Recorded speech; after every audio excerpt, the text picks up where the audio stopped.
Nosso assunto de hoje está em Mateus, capítulo 11, versículo 28, e é Jesus que nos fala: Vinde a mim, todos os que estáis cansados e sobrecarregados, e eu vos aliviarei.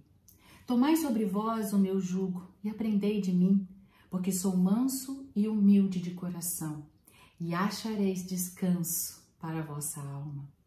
Porque o meu jugo é suave e meu fardo é leve. O tema é acolhimento. Jesus é a medida de todas as coisas. Quando nós falamos em jugo, nós pensamos no trabalho, numa luta intensa, né? E aquele que luta muito, que sente o fardo da sua luta, né, pesado, ele se encontra sobrecarregado. Jesus costumava utilizar situações do trabalho, da vida deles no dia a dia. E o jugo, ou também chamado de canga, era um arreio duplo em que se colocava ali dois animais.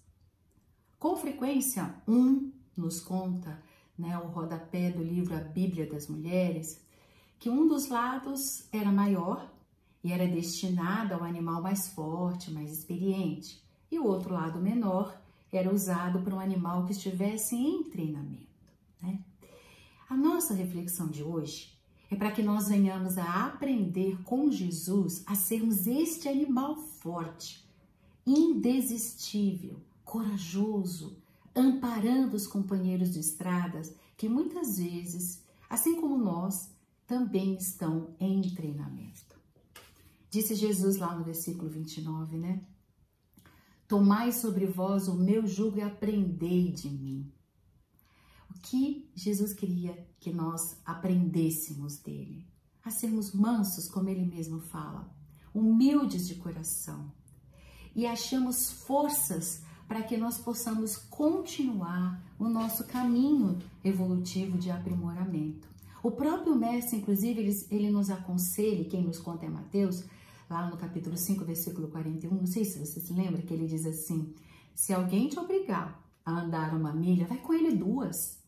E no 40, um pouquinho antes, ele diz assim: e se alguém exigir que você tire a tua túnica, dá também a ele a tua capa. Pois é, o mestre nos ensina nesse amor, nesse companheirismo cristão, que é o nosso trabalho incessante aqui na Terra. E que esse trabalho, gente, tem que ser inclusivo e não exclusivo. Por exemplo, eu vou ajudar todo mundo, menos aquele, porque ele é muito ingrato. Ou aquele, porque ele faz isso ou aquilo. Já é exclusão, né? A gente já começa a criticar e a julgar e ver se ele merece, se ele não merece.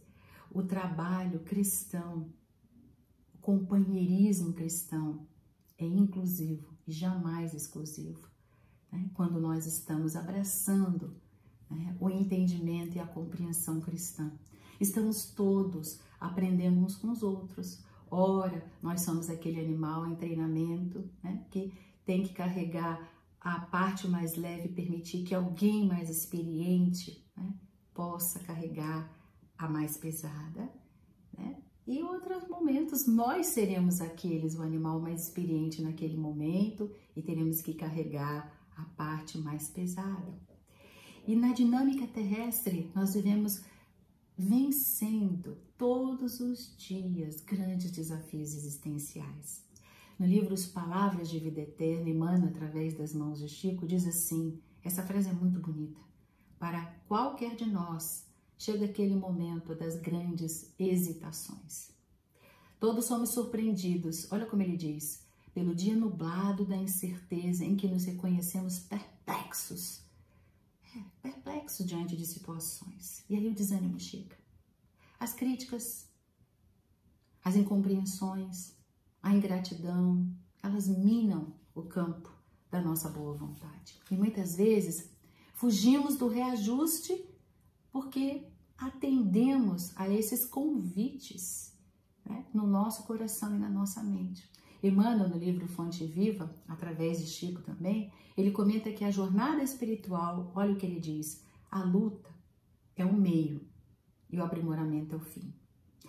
E isso é tudo importante na vida da gente. A gente tem um objetivo, um gol, né? Até num jogo de futebol. Se o jogador não sabe onde é o gol, ele pode fazer gol contra si mesmo. Simbolicamente, metaforicamente, muitas vezes, por nós não termos, né, o fim, o objetivo, aonde é o gol na minha vida, o que eu mais quero na minha vida, qual é o meu objetivo primordial, eu faço gol contra mim mesma. Até para quem vai fazer corrida, né, competição, eles têm que saber onde é a chegada final, porque senão corre para o lado errado. E aí, corre em vão, perde tempo, desperdiça e não consegue, porque vai ter que voltar para aquela estrada certinha, que é aquela que chega até o fim. Ele diz, né, lá em Fonte Viva, Emmanuel diz nesse capítulo, que a desilusão, ela traz sim amargura, com certeza, que a dificuldade complica, que a ingratidão dói mesmo e que a maldade fere. Mas, se nós abandonarmos o trabalho, deixando os nossos corações se envenenarem com esses sentimentos, perderemos oportunidade de crescimento. Diz o irmão José que quando nós nos abaixamos para levantar alguém, nós levantamos com ele. Então, nós precisamos ter isso na nossa mente. E vamos fazer como Paulo, que estimulou os hebreus numa carta, aquela lá, carta para os hebreus, do apóstolo Paulo, no capítulo 12, no versículo 12, ele diz assim, portanto, tornai a levantar as mãos cansadas e os joelhos desconjuntados. Então, nesses momentos difíceis, como diz Emmanuel lá no Palavras de Vida Eterna, em que você está já com a incerteza, o dia nublado da incerteza, né, carregando um fardo pesado, é nessa hora que nós precisamos levantar os nossos joelhos desconjuntados, as nossas mãos cansadas. Nós não devemos deixar que essas sensações, que são passageiras, viu, dominem e apaguem as ideias mais nobres nos nossos corações. Não esqueça que o triunfo depende da constância. É aonde a vida nos situa, que o óleo da candeia, sabe aquela imagem da lâmpada, né? Que Jesus, naquela época de Jesus, a lâmpada era uma candeia que tinha azeite, que colocava mais azeite para poder pegar fogo, né? Ter luz. Pois é, gente, usando essa imagem do mestre. É aonde nós somos situados na nossa vida profissional, familiar ou social. É aí que o fogo da candeia não pode faltar. É nas trevas que nós temos que fazer luz. É aí que não pode deixarmos que a luz se apague. Então, o convite é para nós aumentarmos a paixão pela nossa missão. Todos temos uma missão. E o tema, como diz, é acolhimento, né? Acolher as situações pesadas, né, no nosso dia a dia com mais amor, fluindo melhor. Tomar o jugo do mestre, porque ele fala, tome o meu jugo. Vinde a mim, toma o meu jugo, aprendei de mim. Então, tomar o jugo do mestre, aprendendo com ele, a escolher amar, ao invés de se vingar. A perdoar, a sorrir, a um silenciar no momento necessário. A elevação, ela é obra de suor, de persistência e de sacrifício. E aí eu conto uma historinha muito interessante de uma mulher, uma nora que odiava a sogra odiava a nora. E elas eram obrigadas a viver juntas na mesma casa. E ela então vai buscar um curandeiro, que ela quer um veneno para matar a sogra. E esse curandeiro então dá umas ervas e fala, você tem que colocar todo dia um pouquinho para que ninguém descubra que é você. Vai de pouquinho em pouquinho. Faz um chá, coloca no chá, ela não vai perceber essas ervas, ela não vai perceber. E aí, mas você tem que tratar ela muito bem, para que ela não desconfie também. E aí ela começou a fazer o chazinho, aí começou a fazer um pãozinho com manteiga, convidava a sogra no primeiro dia, ela olhava assim, achava estranho, aí não tinha o que fazer, elas começavam a conversar até sobre o filho, né, o marido dela, o filho da sogra, e aí conversavam, aí riam das coisas que eram contadas ambas, ela contava as coisas da vida dela, e todo dia, naquele mesmo horário, a sogra já esperava contente, né, aquele chazinho, e ela também preparava agora o bolo, o biscoito, fazia com todo amor, com todo carinho, riam, até que ela se deu conta que aquelas ervas tinham veneno e ela já amava a sogra. E a sogra já a amava também. E ela corre desesperada e fala, eu quero um antídoto. Ele disse, não, aquilo era só vitaminas. Pois é, às vezes a gente quer que uma coisa mude na vida da gente, mas tem que começar por nós. Às vezes uma posição, uma postura, uma forma diferente de agir muda tudo na vida da gente. E o amor é que muda, que é o que nosso mestre nos ensinou. Faz com que o jugo que era pesado se torne mais leve, porque é através do perdão, do amor, do olhar compreensivo, né, do entendimento, da doação de si mesmo, do comprometimento com as pessoas que atravessam a estrada das nossas vidas. Por isso, gente, todas as dificuldades não estão fora, mas estão dentro de nós mesmos. E muitas vezes o Pai utiliza o reverso das situações para que nós possamos triunfar na nossa autossuperação. Hamed, no livro Modo de Entender, nos faz uma imagem linda e começa aquele capítulo que se chama O Triunfo e o Reverso assim, abre aspas. Deus lança em várias direções benefícios fecundos e infinitos, espargindo em toda parte o perfume do seu conhecimento. Nós olhamos a nossa volta, as plantas, os animais, o nosso sistema biológico orgânico, né? Os planetas, o universo. Nós temos um conhecimento que vai trazendo para todos nós muito ensinamento. Ele, diz o Hamed, como as flores, não solicita a admiração alheia e não faz distinção das pessoas. Para esse eu vou dar porque ele é bonzinho, para esse não, porque ele é mauzinho. Simplesmente ele distribui infinitamente fecundo, ou seja, com a possibilidade de algum dia dar frutos, infinitamente, sem desejar admiração e muito menos sem fazer distinção. Ele traz a sua essência, o aroma, e distribui a sua fragrância de sabedoria ao vento, que passa e atravessa os extensos campos e planícies, perfumando a tudo e a todos. Lindo, né? Essa imagem que o Hamed faz. Amigos, vamos imaginar agora os céus se abrirem sobre as nossas cabeças. E despertos agora espiritualmente, nós permitimos que Deus, através dos irmãos de luz, perfume a cada um de nós com conhecimento, abrindo agora o nosso entendimento para coisas que antes eram impossíveis a nós a serem entendidas. Vamos lá?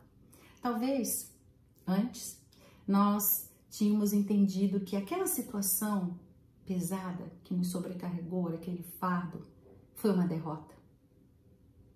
Mas um pouquinho mais à frente, após ter vivenciado aquela experiência, nós começamos a entender que despertamos para valores verdadeiros, não é verdade?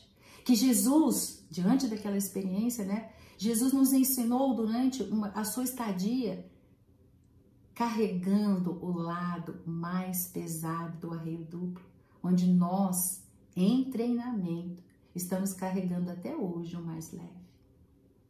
Chegou o convite para o entendimento.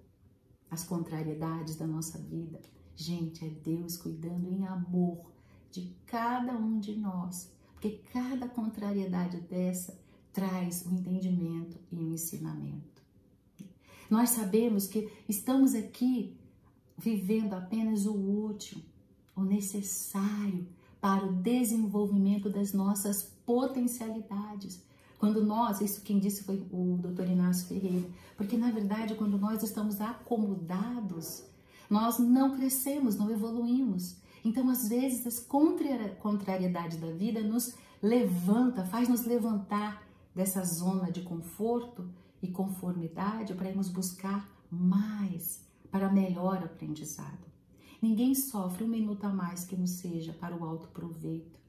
É uma lei universal, é uma lei de Deus. Hamed, nesse mesmo capítulo, ele diz, olha só, que a divindade utiliza a tristeza para que nós possamos alcançar a alegria de viver. Peraí, como que eu posso alcançar a alegria através da tristeza? Por isso que o capítulo chama-se o triunfo e o reverso, né? O irmão José, ele simplifica naquele livrinho Vigiai e Orai, assim, que a lágrima é um processo de limpeza da visão. Pois é. É aí a lágrima coloca as coisas em tudinho nos seus lugares. Muitas vezes nós colocamos as ordens inversas e, consequentemente, aquela situação onde a lágrima chegou aos nossos olhos, limpou os nossos olhos, nós começamos a colocar os valores materiais para ficarem depois dos espirituais. A fragrância, entre aspas, né, da sabedoria do Cristo traz à nossa consciência a capacidade de nós vermos alegria em pequenas coisas que antes nós não víamos. Damos cores a muitos detalhes que antes nós não tínhamos a capacidade de enxergar porque não tínhamos a sensibilidade aguçada desperta pela lágrima. Continua Hamed, ele diz que não raro usa a enfermidade para nos mostrar o valor de sentimentos e pensamentos. É verdade. Porque a gente vai vivendo sem se atentar de que pensamentos, gente, e sentimentos são responsáveis pelos nossos desequilíbrios orgânicos. Um ódio, uma raiva, né? Gritando, rancor, mágoas, elas liberam substâncias químicas que lesam o nosso corpo, trazendo doenças. Pois é. O irmão José diz até assim, quer ver? A dor que te aquebranta é a mesma que te faz crescer. Pois é. As enfermidades, olha aí o reverso, trazendo o triunfo. As enfermidades fazem com que nós comecemos a olhar as coisas de um outro prisma. Diz ainda o Hamed nesse livro, né? De tempo em tempo, ele faz uso da privação de algo ou de alguém para nos ensinar a dar valor ao momento presente. Basta a gente olhar em um álbum de figuras, de fotografias, agora mesmo há pouco tempo, né? O Natal, ou talvez a foto aí do carnaval, de uma viagem que você fez com a família, ou um jantar do seu aniversário, ou de aniversário de alguém. Aí você olha aquela fotografia, será que fizemos questão de coisas que geraram discussões e brigas e que hoje não faz a menor importância, a menor falta do que naquela época a gente dava tanto valor, tanta exigência, né? Que a gente percebe, olhando aquela fotografia, quanto tempo desperdiçado em coisas inúteis, principalmente, gente, se naquela foto uma das pessoas não está mais presente entre nós, né? Olha aí o triunfo e o reverso. Às vezes somos, né, utilizados a tentar vivenciar esse lado para poder entender o outro. Enfim, nós estamos à nossa volta no ambiente necessário para o nosso despertar. Nós é que criamos esse ambiente. E a irmã Cidufo, no livro chamado Lírios da Esperança, que é lindo, ela diz que não é da lei que o homem seja punido, não. E sim, que ele tenha a chance de resgatar a si mesmo. Resgatar, gente, o avesso. Na existência humana, o reverso é a outra face do mesmo contexto. Parece estar em oposição àquela que a gente julgava que era normal, mas não está. É a outra forma de você ver aquela mesma situação de um outro prisma, de um outro ângulo. O mestre nos convida a ir nessa reflexão de hoje, ir até ele, quando nós estivermos, entre aspas, cansados. Mas eu digo que não é cansado do fardo, das coisas que vivenciamos, gente. É cansado de nós mesmos, porque nós teimamos em agir das mesmas maneiras e formas, apesar de nós colhermos frutos que não são saborosos. Quando nós estamos cansados de manter as mesmas situações e repeti-las e repeti-las e repeti-las, trazendo sempre dificuldades. Aprendendo dele nas virtudes que Jesus nos exemplificou para nos fortalecer. A forma como Jesus nos ensina a tornar leve o nosso jugo, porque dessa forma nós fluímos mais felizes, como a moça, quando ela começou a perdoar, a amar, a se doar, a compreender, as duas começaram a ter o jugo mais leve, mais suave. E é assim que Jesus nos ensinou, tornar a nossa vida mais leve, fluindo melhor, com a mente segura, gente, sem consentir que os nossos pensamentos nos fujam ao controle, gerando aí agravamento aos passos da nossa estrada. Diz por aí que os pés obedecem àquilo que aprovamos eternamente. Então, primeiro busquemos no nosso pensamento a mudança e a transformação, que toda situação, como consequência, muda e se transforma. Agora, com o olhar mais amadurecido, sentindo aquele aroma do entendimento através dos ensinamentos do nosso doce Rabi da Galileia, nosso Jesus, nós somos ligados através de linhas tênues a esses benfeitores de luz que estão sempre ao nosso lado, que torcem para que sejamos firmes nos nossos propósitos.